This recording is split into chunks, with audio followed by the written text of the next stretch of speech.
कैसे हैं आप सभी। स्वागत है आप सभी का इंग्लिश दुनिया के इस यूट्यूब चैनल पर। सो फ्रेंड्स, आज का हमारा जो टॉपिक है वो है मिसेस डॉलोवे, जो कि लिखा गया है वर्जीनिया वुल्फ के द्वारा। सो इससे रिलेटेड आज हम 40 इम्पॉर्टेंट MCQs डिस्कस करेंगे। अगर आप लोग चैनल पर नए हैं तो सब्सक्राइब कर लें, बेल आइकन को प्रेस कर लें और अपने दोस्तों से ज़्यादा दोस्तों तक वीडियो शेयर करें। अगर आप LT grade, UP, TGT, PGT English की तैयारी कर रहे हैं तो उसके लिए ये वीडियो आपके लिए हेल्पफुल होने वाली है। एटलीस्ट इस चैप्टर से जो 1-2 क्वेश्चन आपके पूछे जाने हैं वो इस वीडियो से क्लियर हो जाएंगे। सो चलिए स्टार्ट करते हैं। First question is Mrs Dalloway was first published in. सबसे पहली बार ये कब पब्लिश हुआ था? तो आपका 1918 में हुआ था, 1922 में हुआ था, 1925 में हुआ था या फिर 1930 में हुआ था। फटाफट से आप लोग अपना अपना आंसर लिख लीजिए कॉपी पेन में, कितने सारे आपके सही हुए हैं, और कमेंट बॉक्स में हमको बताइएगा कि आपने कितने सही किए हैं। तो करेक्ट आंसर इज़ 1925। 1925 आपका सही आंसर हो जाएगा। ये फर्स्ट टाइम 1925 में पब्लिश हुआ था और 1923 में इसको लिखा गया था। ठीक है, चलिए नेक्स्ट क्वेश्चन की ओर चलते हैं। The novel Mrs Dalloway mainly covers event of. कितने दिन का इवेंट इसमें कवर किया गया है? 1 वीक का, 1 मंथ का, 1 ईयर का या फिर 1 सिंगल डे? ये इंपॉर्टेंट है, याद रखिएगा, पूछा जाता है, इंपॉर्टेंट क्वेश्चन है आपका ये। तो 1 सिंगल डे का इवेंट इसमें कवर किया गया है। नेक्स्ट क्वेश्चन की ओर चलते हैं। The city in which Mrs Dalloway is set in. किस शहर में इसको सेट किया गया है? ये जो नॉवेल है ये किस शहर में सेट किया गया है? पेरिस में, ऑक्सफोर्ड में, लंदन में या फिर कैम्ब्रिज? तो करेक्ट आंसर हो जाएगा आपका लंदन में। ठीक है, इसको लंदन में सेट किया गया है। नेक्स्ट क्वेश्चन की ओर चलते हैं। Clarissa Dalloway is preparing for. Clarissa Dalloway जो ये स्टोरी स्टार्ट होती है तो दिखाते हैं कि वो फ्लावर खरीदने गई थी। तो किस चीज़ के लिए फ्लावर खरीदने गई थी? क्या था उनके यहाँ? किस ओकेज़न की प्रिपरेशन वो कर रही थी? कोई वेडिंग थी या एक डिनर पार्टी थी या एक फनरल था या फिर पॉलिटिकल मीटिंग थी? तो याद रखिएगा, एक डिनर पार्टी उनके घर में ऑर्गेनाइज हुई थी। नेक्स्ट क्वेश्चन है आपका, क्लैरिसा डॉलोवेज हस्बैंड इज़। क्लैरिसा डॉलोवे के हस्बैंड कौन थे? पीटर वॉल्स थे, सेप्टिमस स्मिथ थे, ह्यूज विटब्रथ थे या फिर रिचर्ड डॉलोवे? तो करेक्ट आंसर हो जाएगा आपका रिचर्ड डॉलोवे। इसके करेक्ट आंसर हैं, जो कि क्लैरिसा के हस्बैंड थे, एक रिच आदमी थे। और जो क्लैरिसा थी इनकी एज थी 52, मिडल एज्ड वुमेन थी। ठीक है, एक अपर हाई क्लास की लेडी थी ये। और पीटर वॉल्स की अगर हम बात करें तो पीटर वॉल्स जो थे ये इनके फॉर्मर लवर रहे हैं। ठीक है, पास्ट में इनका इनसे रिलेशन रहा है। नेक्स्ट क्वेश्चन की ओर चलते हैं। और हाँ, एक और कैरेक्टर है आपका सेप्टिमस स्मिथ, जो कि यहाँ पे माना जाता है डबल, क्लैरिसा का डबल। मतलब एक साइड में इनकी लाइफ में कुछ इमोशनल फ्लॉ दिखाई देते हैं, साथ में उधर सेप्टिमस की लाइफ में कुछ इमोशनल फ्लॉ दिखाई देते हैं, मतलब कि वो मेंटल ट्रॉमा से सफ़र कर रहा होता है। ठीक है, नेक्स्ट क्वेश्चन है, the narrative technique predominantly used in Mrs Dalloway. कौन सी नरेटिव टेक्निक का यूज़ हुआ है? ये भी एक इंपॉर्टेंट क्वेश्चन है, मार्क कर लीजिएगा। एपिस्टोलरी मेथड यूज़ हुआ है, third person objective narration use हुआ है, stream of consciousness. Fourth option दिखाने की ज़रूरत नहीं है, आप इसमें ही आंसर दे सकते हैं। तो करेक्ट आंसर हो जाएगा आपका स्ट्रीम ऑफ कॉन्शियसनेस का यूज़ हुआ है। स्ट्रीम ऑफ कॉन्शियसनेस क्या होता है? इसको हम कहते हैं इनर मोनोलॉग। ठीक है, क्या कहते हैं? Inner monologue. मतलब हम एक साइड दिखाते हैं कि जो बाहरी दुनिया में लोगों से बातें कर रहे हैं, और एक साइड होता है कि हमारे अंदर ही कुछ ना कुछ थॉट चल रहे हैं, हम अंदर ही अंदर कुछ और सोच रहे हैं। तो वो जो इनर थॉट्स चल रहे होते हैं वो इनर मोनोलॉग है, मतलब हम अपने आप से क्या बातें कर रहे हैं।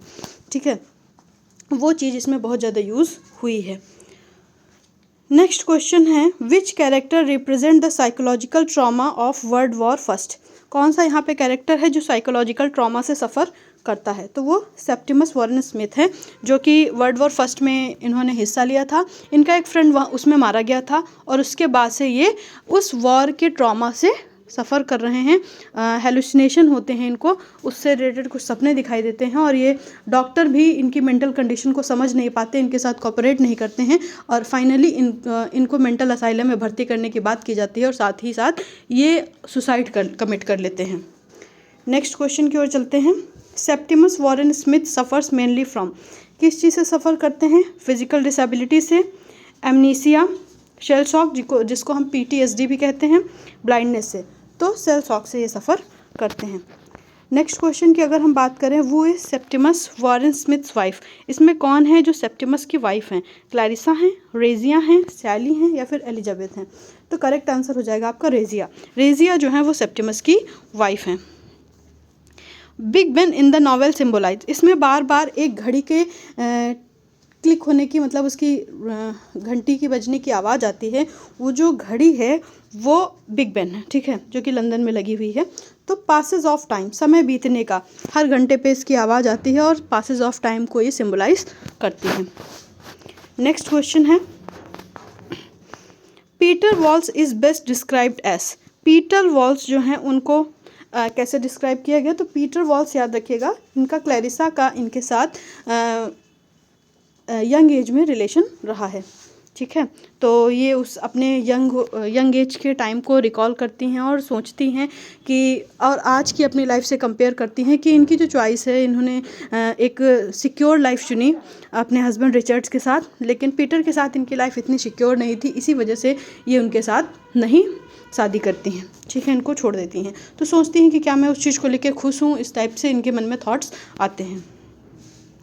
Next question is, Sally Seton is remembered by Clarissa as, Sally Seton, यहाँ पे देखिएगा इनके साथ भी एक इनका एपिसोड होता है किस रिलेटेड, मतलब कि ये जो थी ये बाइसेक्सुअल थी, मतलब इनका एक तरफ पीटर के साथ भी रिलेशन रहा है और एक साइड में इनका कुछ रोमांटिक कनेक्शन ये शैली शेटन के साथ भी महसूस करती हैं। शैली शेटन जो कि इनकी एक क्लोज यूथफुल फ्रेंड थी और आज पार्टी में पीटर और शैली दोनों ही इनसे मिलने वाले हैं।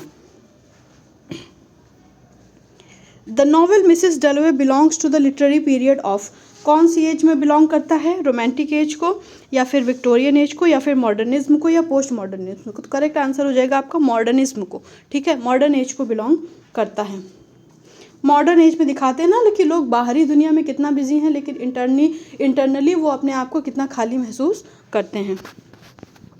Doctor Bradshaw in the novel represent, doctor Bradshaw क्या हैं? कंपैशनेट मेडिसिन है, आर्टिस्टिक क्रिएटिविटी, साइंटिफिक न्यूट्रलिटी, या ऑथोरिटेरियन सोशल कंट्रोल? तो देखिए ये एक ऑथोरिटेरियन सोशल कंट्रोल है, मतलब कि ये सेप्टिमस की मेंटल कंडीशन को नहीं समझते हैं और साथ में उसको मेंटल असाइलम में भर्ती करने की बात करते हैं। नेक्स्ट क्वेश्चन आपका हो जाएगा, Septimus commit suicide bye, Septimus suicide कर लेता है किस तरह से? ड्रोनिंग, या फिर हैंगिंग, पॉइजनिंग, एक है fourth option is jumping from a window. तो करेक्ट आंसर हो जाएगा जंपिंग फ्रॉम अ विंडो, खिड़की से कूद करके वो अपनी जान दे देता है। Clarissa's reaction to Septimus death serves, Clarissa का जो रिएक्शन था सेप्टिमस की डेथ के बारे में सुनकर के, वो उससे काफ़ी, हालांकि क्लैरिसा कभी भी सेप्टिमस से मिली नहीं है, लेकिन उसकी डेथ को सुन करके वो उसके साथ एक क्या कहते हैं रिलेशन महसूस करती हैं, मतलब कि मेंटल कंडीशन उसकी फील करती हैं, क्योंकि वो भी ये भी जो हैं उसी तरह के मेंटल ट्रॉमा से सफ़र कर रही हैं, मतलब कि ये, लेकिन दोनों एक तरह से एक दूसरे से जुड़े हुए भी हैं और एक तरह से एक दूसरे के अपोजिट भी हैं। ये डेथ से डरती हैं, बाहरी दुनिया में बिलीव रखती हैं, और वो डेथ से डरता नहीं है बल्कि वो अपनी जान दे देता है, लेकिन अंदर से दोनों ही खाली हैं, जिनको समझने वाला कोई नहीं है। तो डीप इमोशनल आइडेंटिफिकेशन फील करती हैं। एलिजाबेथ डेलोवी एलिजाबेथ डेलोवी कौन थी? वो क्लैरिसा की डॉटर थी, ठीक है। नेक्स्ट क्वेश्चन की ओर चलें। द नॉवेल क्रिटिक्स प्राइमरीली किस चीज़ की आलोचना की गई है? तो ब्रिटिश अपर क्लास सोसाइटी की इसमें आलोचना की गई है कि बाहर दिखावे में तो सब एक दूसरे के साथ हंस बोल रहे हैं, पार्टी में मिल रहे हैं, बातें कर रहे हैं, ठीक है, लेकिन इंटरनली एक दूसरे के साथ कोई भी कनेक्टेड नहीं है। इंटरनली सब अपने आप में कुछ खाली सा महसूस करते हैं। The opening line Mrs डेलोवे said she would by the flower, इसमें दिखाया गया कि वो खुद से फ्लावर लेने जाती हैं। ये किस चीज़ को दिखाता है? तो फीमेल इंडिपेंडेंस को ये दिखाता है कि महिलाएं वो कितनी आज़ाद हैं, अपना खुद से जाकर के पार्टी की प्रिपरेशन कर रही हैं, उसके लिए फ्लावर सेलेक्ट कर रही हैं। तो कहीं ना कहीं मॉडर्न एज में जो महिलाओं की इंडिपेंडेंस है उसको दिखाता है। नेक्स्ट क्वेश्चन है, the aeroplane writing in this in the sky mainly symbolises, तो ये मॉडर्न कम्युनिकेशन का एक सिंबल है। नेक्स्ट क्वेश्चन है the character who carries a pocket knife is Richard Dalloway, Septimus Smith, Peter Walsh या फिर huge विथब्रिड। तो पीटर वॉल्स जो हैं वो अपने पॉकेट में नाइफ कैरी करते हैं। नेक्स्ट क्वेश्चन है Peter Walsh return to England from. Peter Walsh जो थे वो कहाँ से इंग्लैंड की ओर वापस आए थे? तो पीटर वॉल्स जो थे वो इंडिया चले आए थे और इंडिया से वापस लंदन पहुँचते हैं और उस पार्टी को अटेंड करते हैं। Next question is Clarissa refused Peter walls because. Clarissa जो थी उन्होंने अपने रिलेशन को पीटर वॉल्स से रिफ्यूज़ कर दिया, उनसे शादी करने से मना कर दिया, जिसका मेन कारण क्या था? तो he was too emotional and unstable. वो काफ़ी इमोशनल था और अनस्टेबल था, अपनी लाइफ में सेटल्ड नहीं था। नेक्स्ट क्वेश्चन है विच flower is strongly associated with Clarissa. कौन सा फ्लावर है इसमें जो कि क्लैरिसा से क्या करते हैं, एसोसिएट करता है? तो रोज़। नेक्स्ट क्वेश्चन की ओर चलते हैं द डॉक्टर वो ट्रीट सेप्टिमस आर। कौन से डॉक्टर हैं? दो डॉक्टर हैं जो सेप्टिमस को ट्रीट करते हैं। तो क्या वो होल्म्स और ब्रॉडसॉ हैं, होल्म्स एंड वॉटसन हैं, जेम्स एंड रिवर्स हैं और फ्रॉइड एंड जंग हैं? तो करेक्ट आंसर हो जाएगा होल्म्स एंड ब्रॉडसॉ हैं।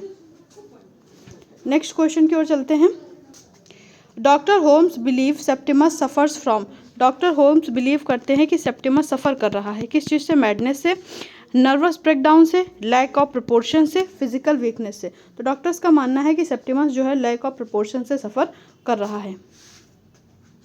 Sir William Bradshaw enforces. Sir William Bradshaw जो कि एक डॉक्टर हैं वो क्या इन्फोर्स करते हैं? प्रोपोर्शन एंड कन्वर्जन को। Next question is which character dislike social convention the most. कौन सा कैरेक्टर इसमें है जो कि सोशल कन्वेंशन को डिसलाइक करता है? तो वो पीटर वॉल्स हैं। पीटर वॉल्स जो हैं वो सोशली कनेक्ट फील नहीं करते हैं। Next question is Clarissa's illness earlier in life was. Clarissa की जो इलनेस थी अर्लियर लाइफ में वो क्या थी? तो वो हार्ट डिजीज से सफ़र कर रही थी। Miss Kilman is portrayed as. तो मिस किलमन को यहाँ पे कैसे दिखाया गया है? लिबरल एंड जॉयफुल दिखाया गया है, बिटर एंड रिसेंटफुल दिखाया गया है या फिर चीयरफुल काइंड दिखाया गया है? तो बिटर एंड रिसेंटफुल दिखाया गया है। Lady Bruton is mainly concern with. इसको अगर हम करें तो immigration of young people. Next question है which novel is a companion piece to Mrs Dalloway. Mrs Dalloway का कंपेनियन पीस कौन सा इसमें नॉवेल है? तो वो द आर्स है। ठीक है, द आर्स जो है वो कंपेनियन पीस है मिसेस डेलवे का। The motive that repeatedly structure the novel is. कौन सा मोटिव है जो कि इसमें रिपीटेडली स्ट्रक्चर किया गया है? चर्च की बेल है, टाइम एंड मेमोरी है।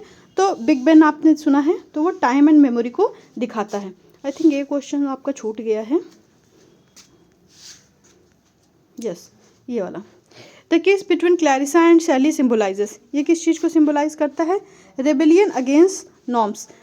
तो समाज में जो नॉर्म्स एंड कंडीशंस चली आ रही हैं उसका विरोध इसमें दिखाया गया है कि एक वुमेन का विमेन से रिलेशन दिखाया गया है। ठीक है, तो कितने क्वेश्चन हो गए आपके? Which novel is companion piece to Mrs. ये तो हो गया था ना। Clarissa calls herself. क्लैरिसा अपने आप को मिसेस रिचर्ड डेलवे बुलाती हैं। ठीक है। Septimus vision often include. तो सेप्टिमस किस तरह के सपने देखता है? तो बर्ड सिंगिंग इन ग्रीक, इसके सपने वो देखता है। Rezia's greatest wish is to return Italy. Italy वापस चले जाने का सपना रेजिया का है।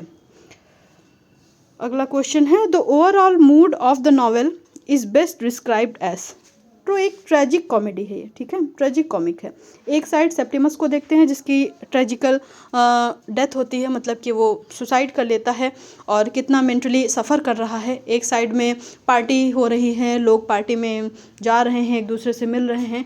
तो एक तरह से यहाँ सीन दिखाया गया है, दो अपोजिट कैरेक्टर्स हैं, मतलब जो एक तरह से एक दूसरे से कनेक्टेड भी हैं इंटरनली इमोशनली, और एक तरह से देखा जाए तो सेप्टिमस है जो कि डेथ को प्रेफर करता है और क्लैरिसा हैं वो उसके साथ डीप इमोशन शेयर करती हैं। थोड़ी देर के लिए जब वो खबर सुनती हैं तो काफ़ी सैड हो जाती हैं, अंदर चली जाती हैं और बाद में फिर से उस पार्टी को अटेंड कर लेती हैं, फिर से उसी दिखावे की दुनिया में शामिल हो जाती हैं। Woolf's attitude toward psychiatry is fully supportive है, कंप्लीटली न्यूट्रल है, डीप क्रिटिकल है या फिर हाईली ऑप्टिमिस्टिक है। तो डीपली क्रिटिकल है। The novel ends with, novel किस चीज़ से एंड होती है? सेप्टिमस फनरल से, Clarissa leaving the party, Clarissa returning to the party. तो जैसे कि हमने बताया कि क्लैरिसा जो है उस पार्टी में वापस आ जाती हैं और फिर से वो पार्टी स्टार्ट हो जाती है और यहीं से इस नॉवेल का एंड हो जाता है।